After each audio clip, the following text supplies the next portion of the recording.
Good afternoon, everyone. I appreciate you participating for this wildlife crossing presentation. Sam here is going to take over for the introduction. Thank you, Sam. Thanks, Jim. Good afternoon, everybody. I hope everybody is just about as excited as we are.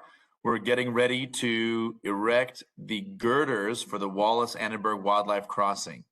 And the purpose of the meeting is to talk about the closures and how we can all interact for kind of a smooth operation. My name is Sam Tutunchian. I'm the resident engineer for the project. And what that means is that everything happening in the field is under my engineering supervision during the construction phase. Together with us this afternoon are the fraction of the team at Caltrans that helps me do my job. First, we have the supervisor of the resident engineer, and that would be Vladimir Gerfinkel, the construction engineer. We have my manager, Derek Sim, area construction manager for district. We have Michael Francis, an area construction manager and supervising transportation engineer for the Bridge Department, Office of Structures Construction. Jim Medina is our public information officer. And in addition, this evening, we have Diari Ahmed, who's the engineer responsible for ensuring smooth flow of traffic through the project site. Why don't we go to the next slide? I wanted to add before I turn it over to Jim that it is a unique privilege for me to be working on this project. I did grow up in Calabasas, just a stone's throw from this job site. And so, being able to work and contribute in a big way to a community that I grew up in is kind of very meaningful to me. So Jim is going to walk you through some of the introduction to the project. Okay. Well, as you may know, P22 was a bit of inspiration for this project. US 101 separates the Santa Monica Mountains to the south from the Simi Hills and Santa Susana Mountains to the north. US 101 is a barrier for many wildlife species, including mountain lions, bobcats, that inhabit and travel between these mountain ranges. The construction of the US 101 divided this previously continuous habitat range into isolated habitat fragments. The wildlife crossing is critical in the linkage between the Santa Monica Mountains and the Sierra Madre range. Preserving and enhancing this linkage is essential for sustaining wildlife populations. Major funding for the Wallis Annenberg Wildlife Crossing is provided by the Annenberg Foundation, Wallis Annenberg, and other private donations by the California Wildlife Conservation Board. Additional funding is provided by Santa Monica Mountains Conservancy, California State Coastal Conservancy, State of California, and foundations individual contributors through the Save LA Cougars campaign. This is a collaborative effort with the National Wildlife Federation and the Santa Monica Mountains Fund. We also want to express our gratitude to the City of Agoura Hills, City of Thousand Oaks, and the surrounding areas, as well as the California Highway Patrol, as well as our contractor, CA Rasmussen, on this project. They're excellent partners to move this project forward. Project began in April 2022, and completion is expected in 2025 or 2026. Next slide, please. Jim, I'm sorry to interrupt, but I did forget to mention, we also have Sheikh Moinadine, who's the project manager for Caltrans on the project. Sheikh, thanks for joining us. Thank you. So the hours and dates, we're going to begin tonight with the construction of the huge crane that's going to be used in this effort.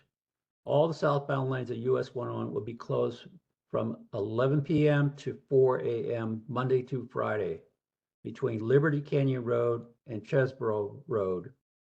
The duration will be about 3 to 4 weeks on the southbound side.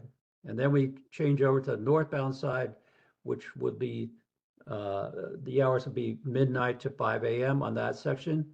And it will last also 3 to 4 weeks. You know, this is all work is subject to change due to weather or construction related issues. The 82 bridge girders that are to be installed each weigh between 126 tons and 140 tons. The length of each girder reaches from the center median to the shoulder of the freeway. So it's quite an impressive project. Next slide, please.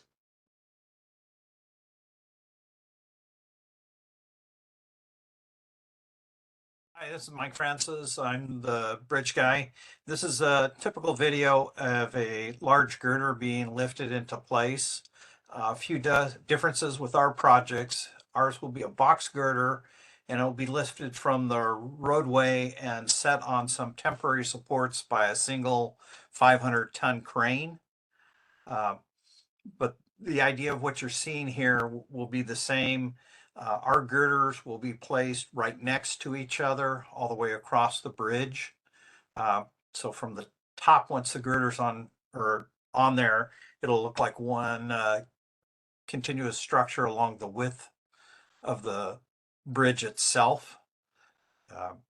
It's a slow process and we want to make sure everything is safe. That's why we're taking our time and only lifting up a few girders at a time. Or each night, a few girders. Thanks, Mike. DRE, would you like to walk us through the detours? Sure. Well, good afternoon, everyone. My name is DRE Madam, the TMP manager for Transportation Management Plan Manager for this project. As you may see on the screen, our main detour route is going to be through Route 405. If you're talking about northbound closures, going to be through 405 north to 118 to 23 to 10 back to 101, and of course on the southbound is going to be the reverse of that. This is the main detour from freeway to freeway. We are going to have multiple signs on the freeway before 405 on 101 for the northbound, and on north of 405, south 405 from up north of 118. And for the southbound, of course, we are going to have multiple as well on 101 southbound. We are going to advise trucks to take this route as well as other not local residents. Of course, we understand that local residents, they still have to get to the area, but that's what we do have in place as a detour plan from freeway to freeway. Next slide, please. As you may see here, for the southbound detour, when the closure is going to happen, we completely close the freeway, and the detour is going to be through Chesbro to Agura Road to Liberty Canyon back to the freeway. And it's only like maybe less than a couple of miles detour. We do not expect big delays, especially for the southbound. Of course, we try to find hours that has the minimum traffic volume, which is going to be from 11 to 4 a.m. before the commuter hours start, or people who go to work start going to work to downtown LA or south of this location. So we are going to open the freeway by 4 o'clock in the morning. Northbound, please. Next slide. Northbound is going to be the reverse of that. The same thing, same way. Exit from Liberty Canyon through Agura Road to Chesbro. We are going to have tow truck around the area. We are going to have cops. We are going to have CHP, a few of them on the freeway, and as well as on Agura Road. And we have, of course, considered emergency exit and plan. We have plans for emergency situations. I think Sam is going to touch base on that in a different slide. Next slide, please. Okay. And there it is. Yeah. So, Yes. yes, sir, Diari, thank you for that. And I just wanted to mention on the slides for the detours, you'll notice that we also advise that that closure window may shift a little bit later on the weekends. More or less, they're always a 5-hour closure window. But on the weekends, you may find that those are shifted forward by about an hour or two to allow for closures to be later in the day, in the morning, when traffic is light on the weekends. So as Diari mentioned, we have considered that the impact of this closure will also have some effect on emergency response. Every consideration has been made to ensure that emergency response has a smooth access to the local community and also through the closure. If the emergency response absolutely cannot pass through our closure, of course, that is our primary preference, to allow them to go through our closure and stay on the freeway. But if for some reason they're unable to, we would route them off to the detour. And just in the off chance that the traffic volume is higher than we expect, and there is some slight delay on Agora Road, for example, we have arranged for the contractor to provide qualified flaggers to intervene in traffic, perhaps on the opposite side of Agora Road, and allow those emergency vehicles to pass through uninterrupted and unimpeded. That was critical for us to feel that we are responsible to the local community and maintaining consistent access to emergency response. Also consider that motorists can use alternate routes. As Diari mentioned, we do have the freeway detour, which is truly the preferred detour. Also, for those that are familiar with the area, you could also use State Route 126, should that be more convenient for you. Now, one thing I wanted to point out is that, as I said before, it is a team of us here. You've heard from some of the experts that have helped make this project possible. But Jim Medina, our public information officer, is going to be responsible to provide consistent and accurate information, not only about the operations that are forthcoming, but also dynamic response to the changing conditions that we have in the field. You know, if for some reason something might be taking a little bit longer, please take a look at the Twitter feed for public information. They'll keep you advised. And also, of course, the quick map, you see the link at the bottom. And Jim? Yes, thank you. And also, please send inquiries to d7inquiries@dot.ca.gov. We'll have some flexibility as far as issues come up. So please reach out, let us know if you see anything. You're our eyes and ears out there. And to note also that be cautious if you're in the area at night. We're going to have up to 35, possibly 50 workers at night. So please keep an eye out for them. And we'll open it up to questions. Thank you. Before we do, Jim, I'd like to turn my head first to Derek and Michael. If you guys feel like we could add anything to the presentation before we open for questions. Yes, thank you, Sam. This is Derek from Caltrans. I really appreciate this opportunity for our Caltrans team to share this information with all of you, because this is a very wonderful and amazing project, and we feel very proud to be part of it. And thank you, all these Calabasas communities, Thousand Oaks, and all the and Ventura in general, you know, to be good partners for to help us to make these successful projects, including our internal team and external teams. Thank you very much.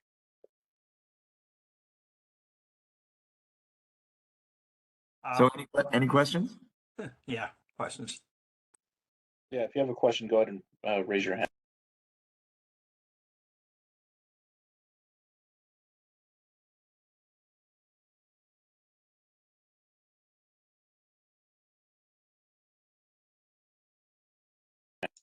You could also drop a question in the chat as well, I think. Yeah.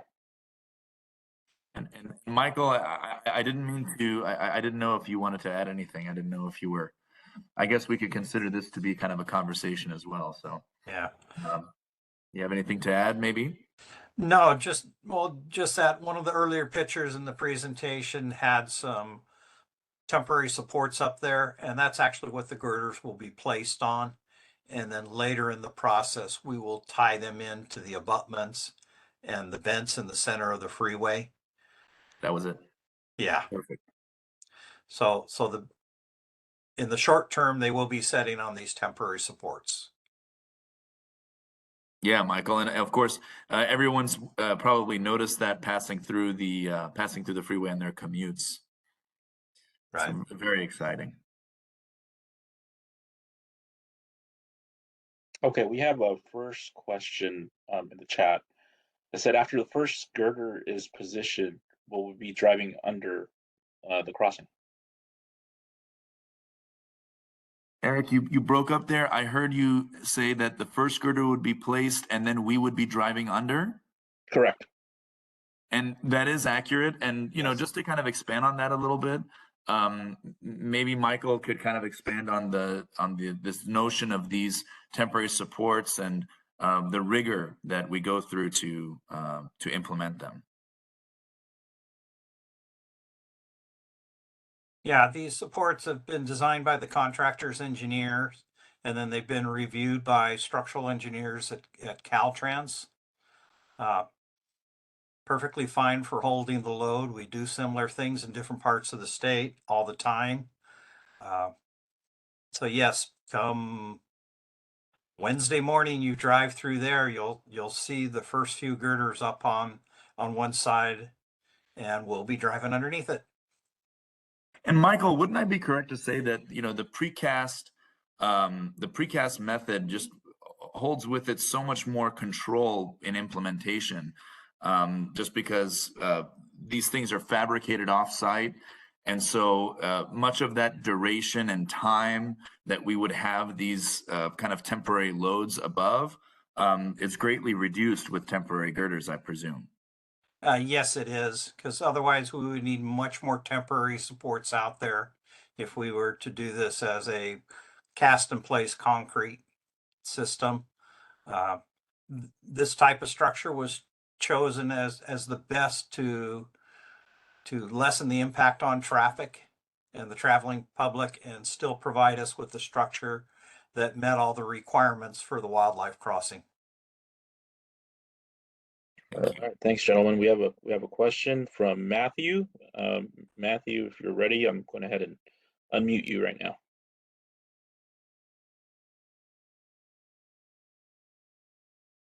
Really appreciate it.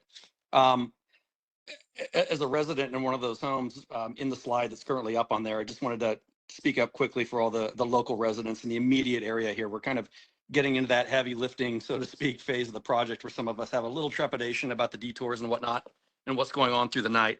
I guess a couple quick questions. Number one, I just wanted to get a better perspective on where's the crane going exactly, and do I understand that the girders will be coming down the freeway? They're not coming down Agora Road?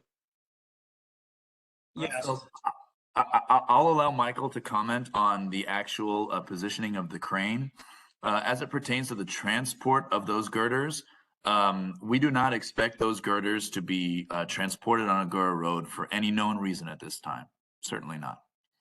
Yeah, because of the length of the girders, they require a special permit for transportation. So they will be staying on our state highway system for the most part. And the crane, you'll actually see it, it'll be put together tonight during a closure, and it will be stationed in the middle of the freeway and then brought out each night and play into the roadway where it'll be positioned to where it can lift the girders off the trucks, spin them 90 degrees and set them down into place. Very good. And then just curious, what is the anticipated flow of traffic coming down Agora Road during these overnight hours? Is it expected to be a log jam down there, or is this being designed in a way to keep it moving at some sort of pace so everyone's not just sitting there constantly on the road? So, you know, I'll turn it over to Diari to kind of walk us through precisely the methodology of calculating that. But to put it in short terms, the window of closure is selected specifically to minimize that delay or mitigate it as much as possible. But Diari, why don't you walk us through sort of some of the traffic counts and some of your expectations? Well, since we have to close the freeway, we have chosen the hours that have the least amount of traffic. And of course, the 5 hours needed to erect the girders, we cannot make it less than that. As you may see on the southbound, we start at 11, but we pick up at 4 o'clock. But on the northbound, we start at 12, and we pick up at 5 o'clock. That's on the weeknights. Of course, weekends may be different than that.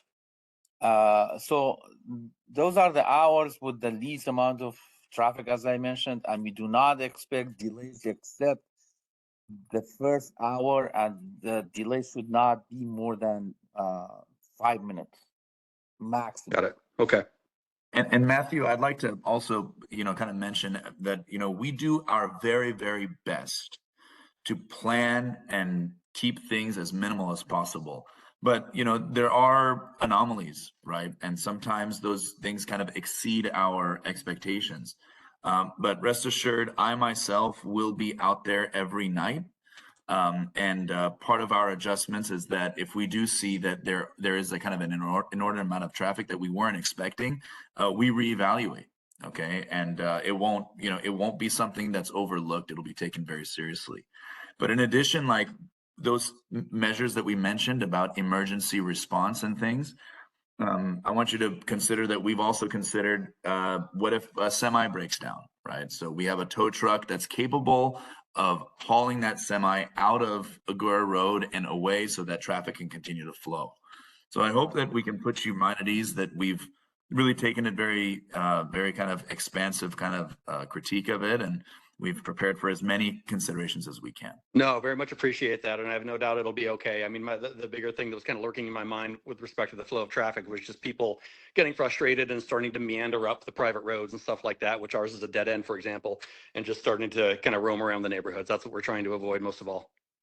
Well, Matthew, just specifically for that reason, as I mentioned, we do have several contractor personnel available on the city streets in various locations. They'll be kind of under my direction.